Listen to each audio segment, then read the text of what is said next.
जिस थाने की पुलिस या उस थाने का एसएचओ ठीक होगा, वहाँ जराइम मैंने बता दिया 70% जराइम जो है ना वहीं पे ख़त्म हो जाते हैं। आपने एयरपोर्ट के लिए कुर्बानी दी है, ज़मीन दी है, तो मुआवजा मिलना चाहिए। जो भी राइजुल वक्त मुआवजे बनते हैं उस इलाके के, तो सिविल एविएशन अथॉरिटी को चाहिए कि इस मसले को हल करे। पूरा मीडिया चीखो पुकार कर रहा है कि फी बोरी 15 किलो की डकैती हो रही है और किसी में हिम्मत नहीं है कि उसकी तरदीद करे। उसका जवाब, जब तक साफ सुथरा आटा टाइम पे नहीं मिलेगा एहतिजाज तो रहेगा ना। लोड शेडिंग आपकी मार्च अप्रैल तक तो खत्म होनी नहीं है, एहतिजाज तो रहेगा।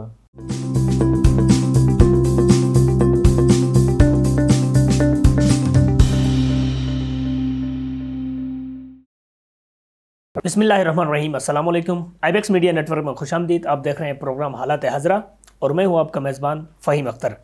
Chief justice chief court Gilgit Baltistan ने आज एक तकरीब के दौरान गिलगित बल्तिस्तान में पुलिस की जो तफ्तीश का तरीक़ेकार है उसके ऊपर सवालात उठाते हुए उन्होंने अपने ख़ताब में कहा है कि पुलिस की तफ्तीश कमज़ोर होने की वजह से मुलजिम अदालतों से बरी हो जाता है, जिसकी वजह से मज़लूमों को इंसाफ नहीं मिलता है। क्या तकरीब थी और चीफ जस्टिस चीफ कोर्ट ने इस हवाले से मज़ीद क्या कहा, और साथ में गुज़िश्ता कई अरसों से एहतिजाज करते हुए या अपने मुद्दा को सामने रखते हुए मुतासरीन एयरपोर्ट गिलगित एयरपोर्ट अपने एक मौक़िफ़ के साथ मौजूद है। उनके इंसाफ की दादरसी के लिए चल रहे हैं और वफाकी मुख्तसिब की जानिब से एक मरतबा फिर जो फ़ैसला है वो दिया जा रहा है और 16 तारीख़ उनकी समाअत के लिए मुकर्रर की गई है।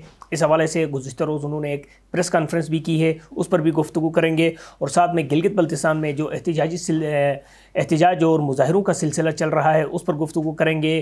पहले मुख्तलिफ़ महलों की जानिब से एहतिजाज किया गया। आज पाकिस्तान पीपल्स पार्टी की मरकज़ी हुकूमत की काल पर भी महंगाई के ख़िलाफ़ और गिलगित बल्तिस्तान में गंदम के इन मसाइल के ऊपर एहतिजाज की गई। प्रोग्राम में हमारे साथ मौजूद है सीनियर सहाफ़ी और तज़कियाकार इमान शाह साहब।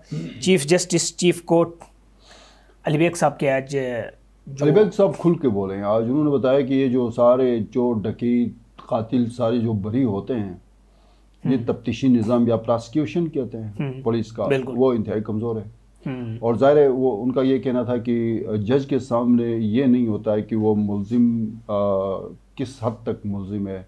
जज के सामने जो भी कागज़ होता है और तफ्तीश चालान सारी चीज़ें होती हैं जो पुलिस बना के लेके आती है। तो उन्होंने सारा मलबा उठा के पुलिस के ऊपर डाल दिया। और हकीकत भी यह है कि अगर पुलिसिंग का निज़ाम ठीक हो तो मेरे ख्याल में 70% जराइम ऑटोमेटिकली ठीक हो जाते हैं। वो अदालतों में जाने की ज़रूरत भी नहीं है।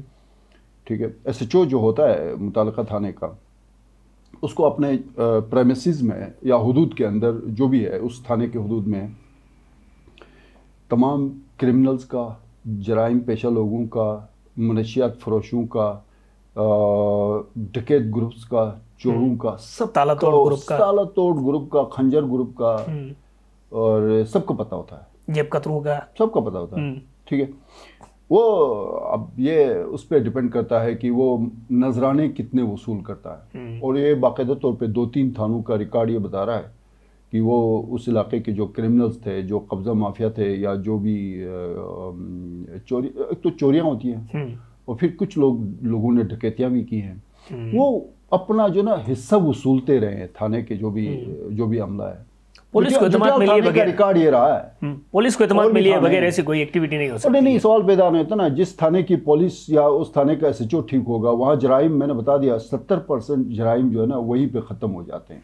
ठीक है, तो मैं भी कुछ देर के लिए उस तकरीब में मौजूद था, लेकिन जब वो चीफ जस्टिस साहब और आईजीपी साहब तशरीफ़ लाए तो फिर मैं किसी काम की वजह से मैं वहाँ से निकला था। तो उसमें एक डीआईजी साहब कोई तकरीर फरमा रहे थे, लेक्चर दे रहे थे। बेसिकली ये यूएनडीपी का कोई प्रोग्राम था जिसमें क्राइम सीन के हवाले से और फिर स्मार्ट पॉलिसिंग के हवाले से 5 रोज़ा कोई वर्कशॉप, उसकी इख्तितामी आज तकरीब थी जिसके मेहमान खुसूसी जो chief justice chief court Gilgit Baltistan थे। और इस तकरीब में जो 5 रोज़ा जो इनके लिए वर्कशॉप टाइप है, पता नहीं क्या वर्कशॉप टाइप, उसमें जो है ना वो सिविल जजेस भी आते रहे, माहिरीन क़ानून भी आते रहे, लेक्चर्स उन्होंने डिलीवर किए। और जब मैं वहाँ बैठा हुआ था तो एक डीआईजी साहब, मैं डीआईजी रेंज थे, पर मैं नहीं जानता उनको, वो तकरीर फरमा रहे थे और उनका भी यही कहना था। वो उसमें ऐसे तमाम एसएचओस थे, जीबी के तमाम थानों के एसएचओस थे। उससे इस सारे अमल में। सही। तो उन्होंने कहा जी कि देखें, बात यह है कि पुलिस अगर अपना काम ठीक करे तो फिर इस निज़ाम को हम ठीक कर सकते हैं। उसने जी भी पुलिस को इंतहाई काहिल, सुस्त, कामचोर कहा। उसने कहा कि ये जो पंजाब की पुलिस, उसने एक मिसाल दी कि TLP का जो भी एक्टिविटीज़ रही है पिछले 3-4 सालों में, उन एक्टिविटीज़ का अगर 1% भी GB के अंदर हो तो यहाँ पुलिस जो है ना वो कोलैप्स कर जाए। बड़ी बात कही सर, है। 10 शहादतें तो पुलिस की रिसेंट हुई है पंजाब में। तो यहाँ पे और इतना बड़ा मौत था पूरे उनका। यहाँ पे तो पूरे आपके पुलिस कैरियर में 70-73 सालों में 20 शहादतें नहीं है। भाग जाते हैं बहुत ना, बड़ी बात की है। वो देखते हैं मौका मुनासिब, बड़े तेज हैं वो, फिर भाग जाते। बहरहाल अलीबेग साहब ने ये बता दिया कि ये सारा जो खराबी है, जो मुलजमान छूट जाते हैं, उसमें सारी जो तबाही मच जाती है वो पुलिस प्रोसिक्यूशन ब्रांच की गफलत, कोताही, पैसे खाना हो सकता है। ये लफ्ज़ उन्होंने इस्तेमाल नहीं किया पैसे खाने का। मैं ये कहता हूँ प्रोसिक्यूशन ब्रांच का जो भी होता है वो ज़ाहिर मुलजमान के साथ वो पैसे खा के केस ख़राब कर जाता है। एक लफ्ज़ FIR या उस चालान के अंदर कोई ख़राब हो, एक लफ्ज़ आगे पीछे करें, उससे उस मुलजिम को 10 साल, कोई उसकी कैद अगर बढ़नी है तो 10 साल वो कैद बच सकता है उससे। इतना ये एक सेंसिटिव इशू है। पुलिस ठीक नहीं है, बस सीधी सी बात ये है। IGP ने भी मेरे ख्याल से मौजूदा हमारे IGP साहब है, इसने तमाम चेक पोस्टें ख़त्म कर दी है। कहा ये GB क्राइम फ्री बन गया जी। अभी हालांकि क्राइम फ्री नहीं है, स्ट्रीट क्राइम हो रहा है, कत्ल भी हो रहे हैं, मनशियात भी फ्री हो गया है, चेक पोस्ट सारे उठा दिए। और बल्तिस्तान में उस दिन भी जिक्र किया था, बल्तिस्तान को भी उन्होंने कहा यार ये अब बल्तिस्तान क्यों पुरअमन रहा है, यहाँ पे भी क्रिमिनल्स का वजूद लाजमी है। तो बल्तिस्तान में कचूरे चेक पोस्ट बहुत मशहूर रही है मनशियात के हवाले से और बहुत सारे एक्टिविटीज़ पे, वो भी ख़त्म कर दिया। तो अब बल्तिस्तान में भी क्रिमिनल्स जो हैं वो आसानी से घूम फिर सकते हैं। उनके लिए ये एक खबर है क्रिमिनल्स के लिए जो एक्टिविटीज़ थोड़ा सा कर सकते हैं। खौफ होता था कि कचूरे चेक पोस्ट पे बड़े बड़े जो है ना लोगों को पकड़ा गया, मनशियात की बड़ी खेप वहाँ से पकड़ी गई। अब वो भी ख़त्म है। इस्तक वाला भी इन्होंने कब्जा कर दिया। हुंजा नगर को उन्होंने कहा जी जो जी में आए जाके करे। मैंने उस दिन जिक्र किया था, वो कोई तोप शोप लेके गाड़ी में जाना चाहे तो वो आसानी से जा सकता है, कोई मसला ही नहीं है, अस्तर जाए जहाँ भी जाए। ठीक हो गया। मुतासरीन एयरपोर्ट सर, गिलगित एयरपोर्ट के मुतासरीन का मामला जो 1948 से अभी तक चल रहा है, और मुआवजे और या मुतबादिल ज़मीन का जो मामला है वो अभी तक हल नहीं हुआ है। 3-4 मरतबा वफाकी मुहतसिब की जानिब से इनके हक़ में फ़ैसले भी दिए गए, अमल दरामद नहीं हो रहा है। अमल दरामद सिविल एविएशन अथॉरिटी ने करना है, इंतज़ामिया करेगी ना। देखिए सूबाई हुकूमत ने तो एयरपोर्ट के मुआवजे नहीं देने हैं, ये तो सिविल एविएशन का काम है। और सिविल एविएशन है, ठीक है, ज़ाहिर केस भी सिविल एविएशन के साथ है। मेरे ख्याल में एक सिंपल सा केस है, एयरपोर्ट की जो ज़मीन है उसके मुआवजे अदा नहीं किए गए हैं, और इसके ऊपर बहुत ज़्यादा मेरे ख्याल में अदालतों से लेके, मुजाहिरों से लेके, प्रेस कॉन्फ्रेंस से हमारे कासमी साहब, खलील कासमी साहब इसको लीड कर रहे हैं। खलील कासमी साहब लीड कर रहे हैं। इसमें कर्नल उबैद भी बीच में कहीं नजर आते थे, वो भी मुतासिरीन में है, वो बहुत बड़े मुतासिर है वैसे भी। बहरहाल ये इशू जो है, इनको अगर नहीं पेमेंट हैं तो उनको अदाइयाँ होनी चाहिए। अब इसमें कोई भी बंदा उठ के कह सकता है कि आपने एयरपोर्ट के लिए कुर्बानी दी है, ज़मीन दी है, तो मुआवजा मिलना चाहिए, जो भी राइजुल वक्त मुआवजे बनते हैं उस इलाके के। तो सिविल एविएशन अथॉरिटी को चाहिए कि इस मसले को हल करे। और मौलाना साहब ने तो उस प्रेस कॉन्फ्रेंस में धमकी भी दी है कि अगर ये मसला हल नहीं हुआ तो फ्लाइट्स ऑपरेशन को बिल्कुल जाम कर देंगे। ये हो सकता है, बिल्कुल हो भी सकता है। तो बजाय इस तरह के, यहाँ पे मसला ही है ना, तीसरी नस्ल इस वक्त चल रही है, इशू बदमज़गी के साथ जाके हल होता है। तो कल आपको याद होगा अगर इस तरह की कोई नहीं फ़हीम, मसला ये है ना कि बेशक ऑपरेशन मुतासिर ना हो, 80 बंदे जाके एयरपोर्ट पे धरना दे के कोशिश भी करें तो वो इंटरनेशनल खबर बन जाएगी ना। सर आपको याद होगा पिछली मरतबा जब इनका एहतजाज हुआ तो इंडियन चैनल्स ने उसको पिक किया था। सब करेंगे ना, इंडिया का काम तो इंडिया ने तो आपको कोई जबरदस्त तरीके से पॉजिटिवली पेश तो नहीं कर, जाहिर बात है। आज भी कहीं पे बात हो रही थी, यहाँ पे अगर पानी के लिए ख्वातीन सड़कों पे निकल आती है तो इंडिया तो यही कहेगा ना कि वहाँ पे तो सरकार के खिलाफ अलहदगी की तहरीक, मकबूजा गिलगित बल्तिस्तान में अलहदगी की तहरीक चल रही है, लाजमी बात है। तो अब कल एयरपोर्ट का इशू आएगा तो उसमें कहेंगे जी लोगों ने पाकिस्तानी जो है ना वो जहाज़ों के ऑपरेशन को बंद कर दिया, तो ये बहुत बड़ी खबर बन जाएगी। तो कबल इसके कि एक और बदमज़गी, जिस तरह से इससे पहले बदमज़गियों के साथ इन्होंने मसले हल किए हैं, इस तरह एक और बदमज़गी की तरफ न जाए। वैसे भी आपको पता है एहतजाज और मुजाहिरों का एहतजाजी सिलसिले चल रहे हैं। नहीं, सीएम तो कह रहे थे कि वो करम फरमाओं ने बीच में कोई मेहरबानी की है, कम हो गए थे ना, अब बढ़ गए, करम फरमा बढ़ गए हैं। नहीं कौन बढ़ गए पता नहीं, एहतिजाज करने वाले। बढ़ गई। इस वक्त गंदम के हवाले से भी है, बिजली के हवाले से भी है, बसीन से लेके जुटियाल तक आपको रोजाना की बुनियाद पर खबरें मिल रही है। और आज तो बाकायदा पीपल्स पार्टी ने बड़ा एहतिजाज किया। हैरान कुन बात है कि पूरा मीडिया चीखो पुकार कर रहा है कि फी बोरी 15 किलो की डकैती हो रही है और किसी में हिम्मत नहीं है कि उसकी तरदीद करे, उसका जवाब। अभी तक तरदीद नहीं हुई है सर। अभी तो तरदीद करे भी तो क्या फायदा, 10 दिन हो गए ना, 10 दिन बाद उस तरदीद या उस इवन वजाहत तक नहीं की गई। बिल्कुल। इसका मतलब ये कि 15 मतलब गरीब आदमी का पेट काट के 15 किलो फी बोरी, इससे जो है ना अपना खर्चा पानी चला रहे हैं। यही हो रहा है। यही इसमें कौन इन्वॉल्व हो सकता है? मिनिस्टर फूड हो सकता है, सेक्रेटरी फूड हो सकता है, डायरेक्टर फूड हो सकता है, सिविल सप्लाई ऑफिसर्स हो सकते हैं, एसीआईज हो सकते हैं। सबकी मिली भगत से ये सारा कुछ हो रहा है ना। ट्रांसपोर्ट वाले हो सकते हैं। ये देखें, आपको एक चीज़ बता दूं कि वैसे भी ये जो सब्सिडी वाला इशू है ना, ये गरीब तक वो 40 किलो आटा 650 में नहीं मिल रहा है। वो भी ऊपर से जो बड़ी क्लास है ना उसको ही मिल रहा है। वो महीने में 6 थैले लेते हैं। वो फिर अपने जो हम बड़ों कहते हैं ना, गाय बकरियों के लिए जो तैयार करते हैं, वो फिर उसके लिए भी इस्तेमाल किया जाता है। सही। गरीब के लिए तो वो मिलता ही नहीं ना। इसलिए अगर हुकूमत के पास गरीबों के लिए मामूली कहीं पे कोई जगह, वैसे भी गरीबों के लिए तो कोई इनके दिल में कोई एहसास ही नहीं है इस हुकूमत में, अगर कहीं पे है तो ये जाए थोड़ा सा टारगेटेड सब्सिडी की तरफ। इससे क्या होगा, इनके ऊपर बोझ भी कम होगा। सर यहाँ पे अगर कोई ग्रेड 16 एंड अबव जिसकी तनख्वाह 80-90 1 लाख है, उसके लिए ये सब्सिडी वाला 40 kg का बिल्कुल गंदम हलाल नहीं है। हाँ भाई, क्या हो गया, क्यों परेशान है? यार जानी, गाड़ी अपडेट करनी है, कुछ समझ नहीं आ रहा। यार तो कुछ हटके करना। ऐसा क्या हटके करूं भाई? यार तू गिलगित ऐप कर। जानी, ये गिलगित ऐप क्या है?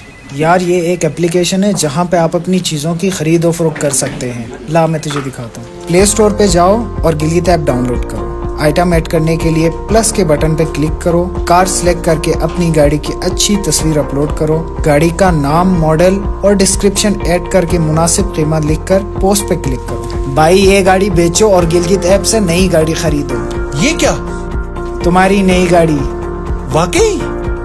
कुछ हटके कर।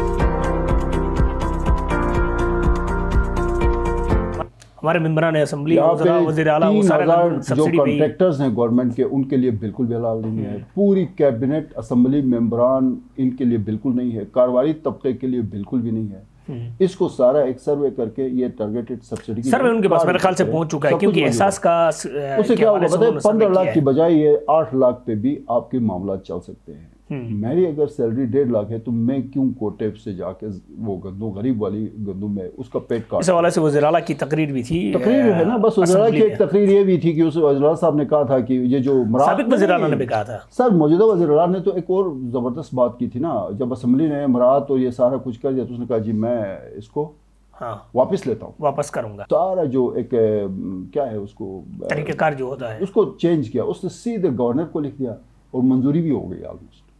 सीएम बीच में रह गया। और सीएम का लिए अगर देखे ना, मैंने तो कोशिश की थी, क्या करे, बस वो थोड़ा सा इन्होंने स्पीकर मेरे अंडर सीएम का जो अल्फाज थे वो सीएम के अल्फाज गए जी हवा में, तहलील हो गए, वापस चबा लिए, तहलील हो गए, वापस भी नहीं लिया अभी। तो कहीं वो ऊपर बीच में कहीं है। ये मेंबरान के लिए खुशखबरी है। मेरे पास ये खबर है। ठीक, मेरे पास ये खबर है कि वज़ीर आला ने जो कुछ कहा था उसका उलट हो गया है और वज़ीर आला इस पर कुछ भी नहीं कर सकेगा। एहतिजाजी सिलसिलों का ये मामला कब तक चलेगा? पूरा दिसंबर निकालना है या सर्दियाँ पूरी निकालनी है, क्या होना है? देखें, इसमें जो रियासत जिन चीज़ों को सोच रही है उनका अब एक चीज़ किसी पॉइंट पे वो आ गए हैं। रियासती जो इदारे हैं, जो भी हैं, नेब है या जो भी इदारे हैं, वो कहते हैं कि खरबों रुपए 14 लाख की आबादी वाले इलाके को हुकूमत पाकिस्तान ग्रांट्स की शक्ल में लग रहे हैं, रेगुलर बजट की शक्ल में, डेवलपमेंट बजट की शक्ल में, नॉन डेवलपमेंट की शक्ल में और पीएसडीपी की शक्ल में खरबों रुपए दे रही है। उसके बाद भी यहाँ पे ना तालीम है, ना हेल्थ है, ना सड़कें हैं, ना पानी है, ना बिजली है, ना ऑर्डर है, ना कोई बेसिक दवाई नहीं है।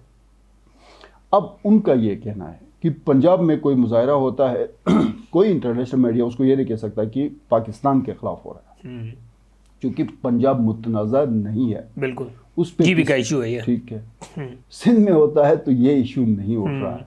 जीबी में जब ये लोग सड़कों पे आते हैं तो वो दुश्मन मुल्क जो है वो इन मुजाहिरों को पाकिस्तान के खिलाफ मुजाहिरों में बता के पूरी दुनिया को गुमराह करते हैं। ऐसा ही है।